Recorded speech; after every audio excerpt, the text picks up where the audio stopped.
Армысыздар, қымбатты жерлестерім. Аман есенсіздер ме? Қалдарыңыз қалай? Алмас Дүкенбай Айло деген YouTube арнама және басқа да мені көріп тұрған парақшаларыма қош келдіңіздер. Бүгінгі бейнероликтерде мен сіздерге медициналық микросфералардан жасалған артрейд емдік киімдерін және басқа да тауарлардың ағзамызға, денсаулығымызға қаншалықты пайдалы екендігін айтамын. Олай болса кеттік. Жайғасып отырыңыздар, көрініс жақсы болсын. Микросфера дегеніміз бұл ортасы қуыс арнайы натрий буры силикатты шыны шариктер. Сырты органикалық сілтілі кремниймен қапталған. Барлығы органикалық сілтілі материалдардан жасалған. Гипоаллергенді өнім. Медициналық микросфералардан жасалған артрейд емдік киімдері және басқа да бұйымдары Европалық одақта медициналық өнім ретінде тіркелген, және Ресейде ол медициналық өнім ретінде тіркелген. Медициналық микросфералардан жасалған артрейд өнімдері денеміздің өзіндік резервін қалпына келтіреді.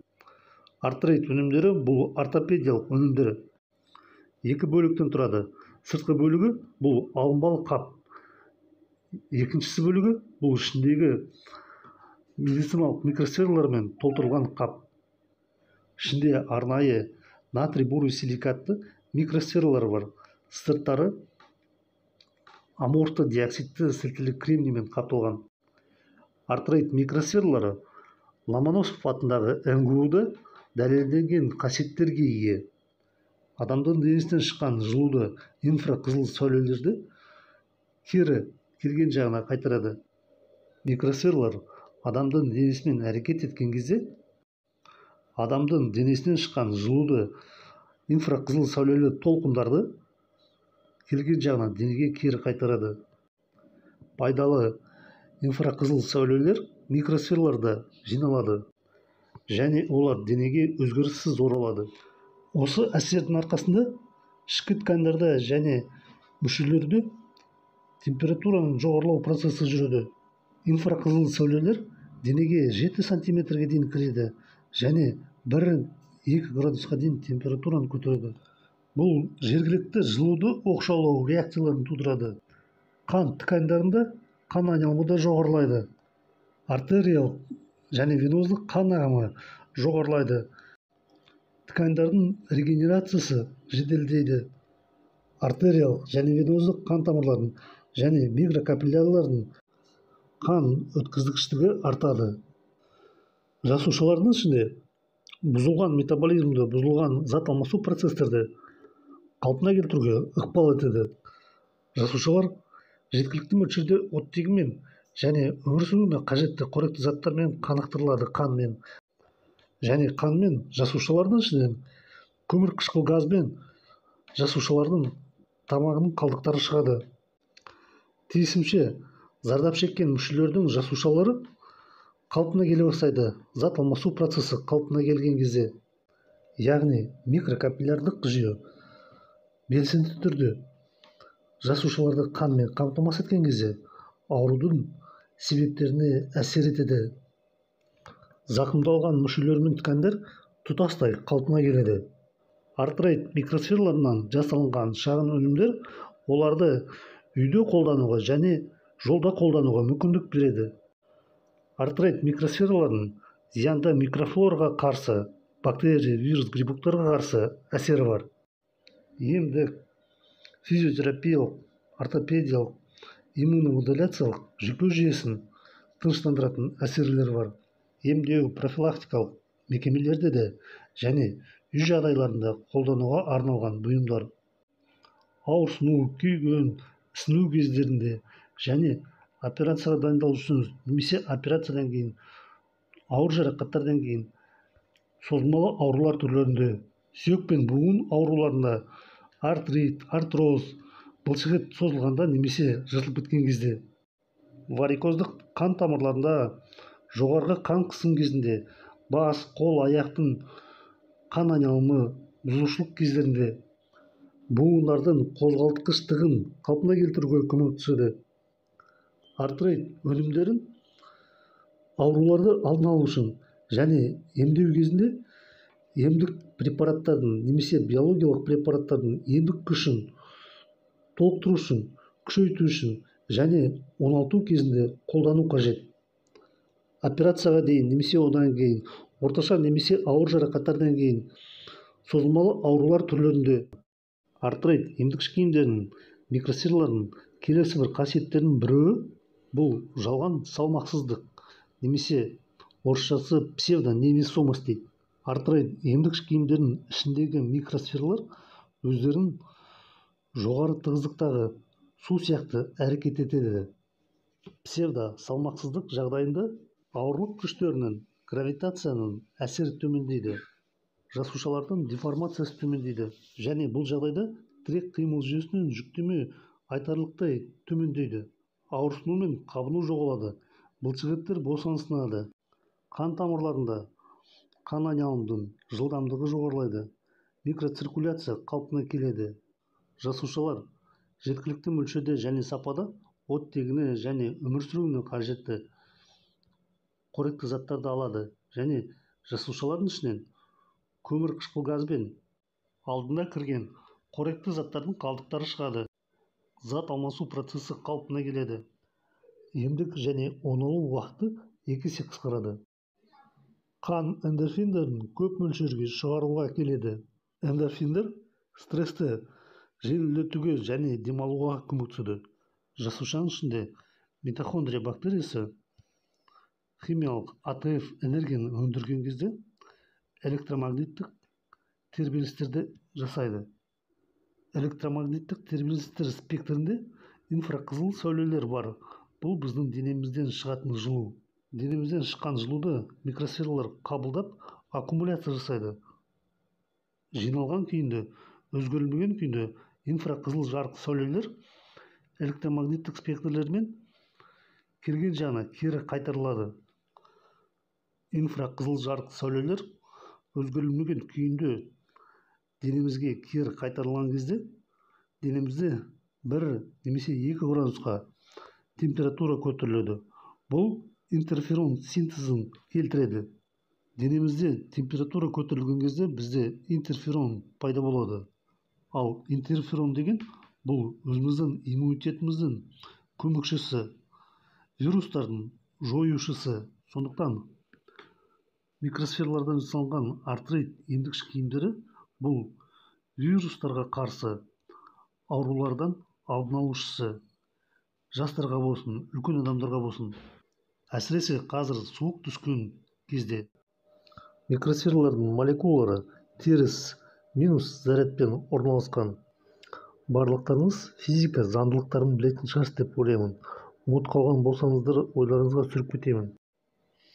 Егер де бір полярлы зарядталынған молекулалар бір-бірлеріне жақындаса, онда олар бір-бірлерінен итеріледі, алыстайды.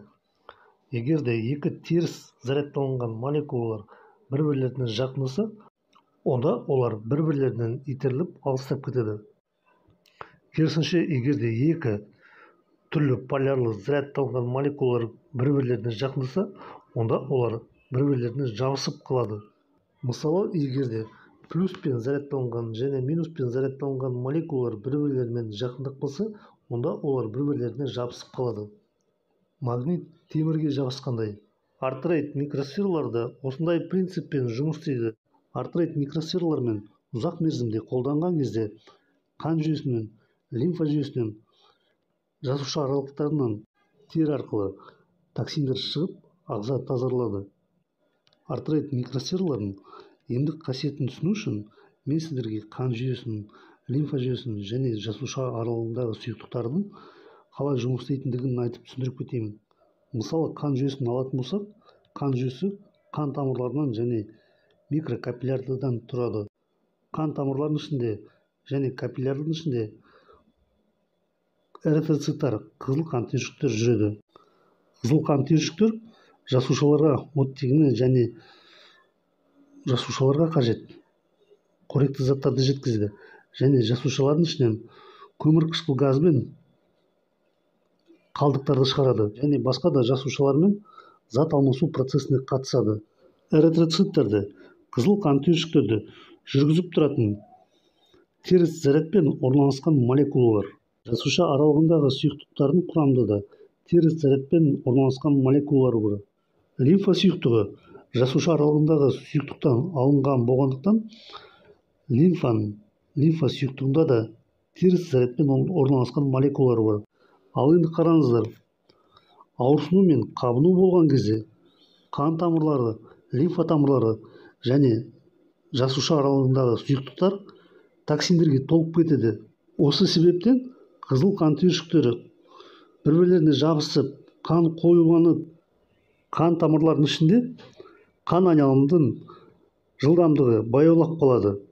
Капиллярлық микроциркуляцияда жеткілікті мөлшерде болмай қалады, немесе мүлдем болмай қалады.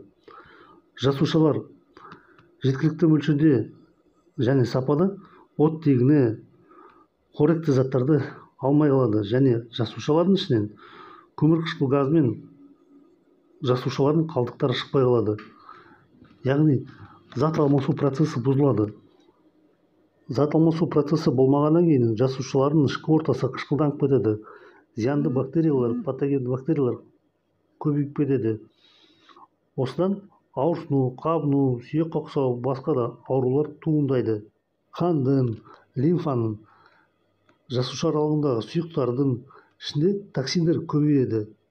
Осы токсиндердің молекулалары плюс деген зарядпен орналасқан. Енді осы жерде зейін тыңдаңыздар.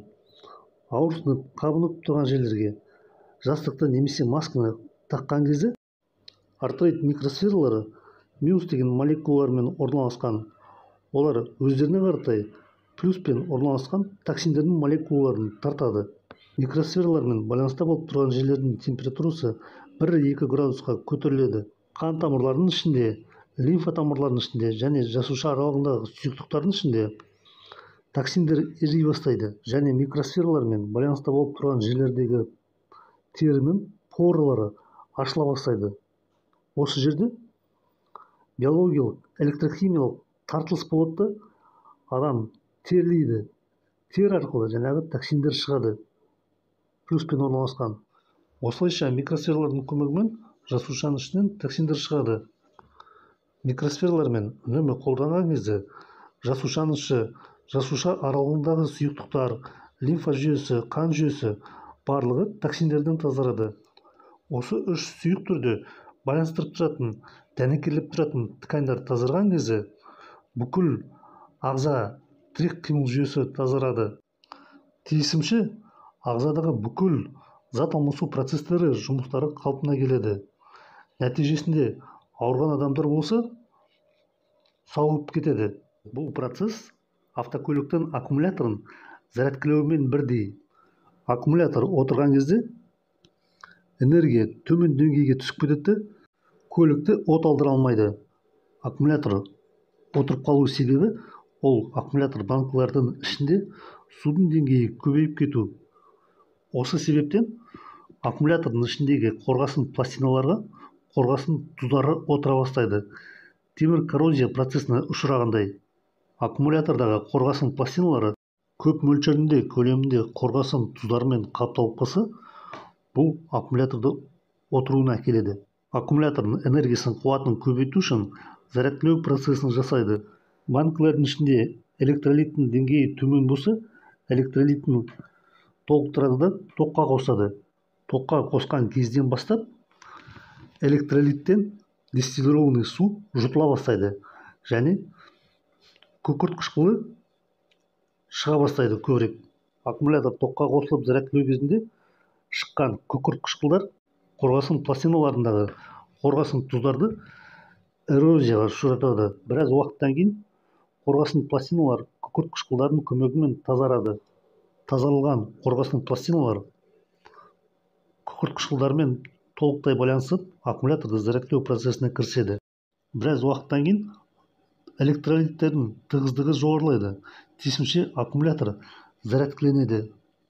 Зарядкалған аккумулятор энергиясын от алдырғанға, жарық жаққанға және басқа да көптеген приборларды қосқанға жұмсайды. Тура осы сияқты сау жасушалардың ішіндегі митохондрияларда химиялық АТФ энергияны өндіреді және өндірген энергиясын жасушалар арасында зат алмасу процесіне жұмсайды. Сондықтан, қымбатты жерлестерім, ауырып сырқаттанып жүрсеңіз де, микросфералардан жасалынған артрейд емдік киімдерін алыңыздар. Артрейд – бұл сіздің жеке үй дәрігерлеріңіз. Олар сізді емдеп, оңалтып, дәрі-дәрмектердің қажеттілігін азайтады және ай сайын дәрі-дәрмектерді сатып алудан ақшаңызды үнемдейді, кем дегенде 50%-ға дейін. Бірлес аласыз, отбасыңызбен өмір бойы қолданасыздар. Сізде аяғыңызға не болды? Содан кейін Мен аяғым кейінгі кезде мына ауырып жүреді. Деңіз. Осы февраль айынан бастап. Мына күндіз де түнде де мына тізем шаншып ауырады. Түнде әсіресе былай қозғалсам ауыратын. Диагноз қандай дәрігерлер қойды? Артрит шығар, қайдан білейін, мен дәрігерге барғам жоқ оны. Мен жасым 91-де ғой, жүре алмаймын, сосын бармаймын. Маған лечениенің керегі жоқ уже, картизм. Содан осы Алмастың мына повязкасын салып ұйықтап едім, сонан бері жақсы аяғым, түнде ауырмайды. Неше күн ұйықтадыңыз повязкамен? Сол мына жақсы ұйықтадым. Ауырғаны қойды, Ана былай қозғалғанда ауырмайды. Бұрынғыдай. Сосын ана жылы болып қыздырады, сол терлегенім дұрыс қой деймін. Аяғым шымыр сиретіп терлеп, жаныма жақсы тиіп тұр. Мынау повязка жақсы болды маған. Сондай түнде ұйықтауыма, тыныш ұйықтауыма жақсы болды. Жақсы. Бұны апа бар ғой, енді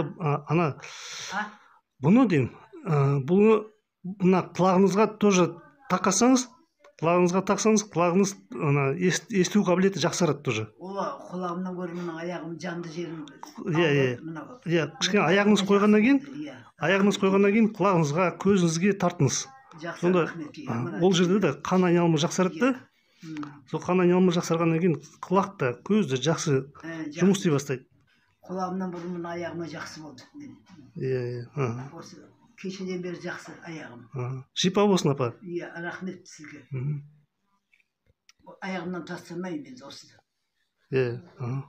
Достар, егер де сіздерде де Зейнел апанікі сияқты ауырсыну, қабыну, сүйектің қақсауы мазаласа, өз-өздеріңізді нашар сезінсеңіздер, ұйқыларыңыз тыныш болмаса, дәрі-дәрмектердің қажеттілігін азайтып, немесе олардан мүлдем бас тартқыларыңыз келсе, жұмсақ әрі дұрыс ем алып, тез оңалып кеткіңіз келе ме? Онда бізге хабарласыңыз. Осы TikTok профильде номер астында тіркеліп тұрады. Ал мені басқа парақшалардан көріп тұрсаңыздар, онда осы роликтің астында номер тіркеліп тұрады. Достар, егер де сіздер пайдалы ақпарат бар осындай бейнероликтерді көргілеріңіз келсе, онда бізге шабыт, ынта беріңіздер, бізді қолдаңыздар. Сіздерге қажетті біздің товар немесе қызметті алыңыздар. Қымбатты жерлестерім, бұл медициналық микросфералардан жасалынған емдік киімдер мен және басқа да артрейд өнімдерінің көптеген нәтижелерінің біреуі. Микросфераларға қатысты толық ақпаратты білгілеріңіз келсе, интернетті зерттеңіздер, немесе менің Алмас Дүкенбайұлы деген YouTube арнамда плейлист бар, микросфера деген. Сонда кіріп, роликтерді көріңіздер. Достар, егер де сіздерге осы бейнеролик пайдалы болса, онда жақындарыңызға, туыстарыңызға, таныстарыңызға, жолдастарыңызға таратып жіберіңіздер. Мүмкін біреуге қажет болады. Аямай лайктарыңызды қойыңыздар. Және Алмас Дүкенбайұлы деген менің YouTube арнама және басқа да мені көріп тұрған парақшаларыма жазылыңыздар. Және сіздерге қажет товарды немесе қызмет түрлерін бізден алып қолданыңыздар. Сіздерден түскен табыстың бір бөлігі жаңа Қазақстанның, халқымыздың экономикалық жағдайын көтеретін халықтық экономикалық инфрақұрылымдың құрылысына жұмсалынады. Сондықтан, қымбатты жерлестерім, бізден сіздерге қажет товар немесе қызмет болса, бізді қолданыңыздар. Барлығымыз саналы, сапалы, әдемі өмір сүруге лайықтымыз. Экономикаға қатысты әңгімелерді келесі бір ыңғай келгенде бір бейнероликтерде айтамын. Ал енді, қымбатты жерлестерім, аман болайық, сау болайық, бақытты болашағымызды бірге құрайық.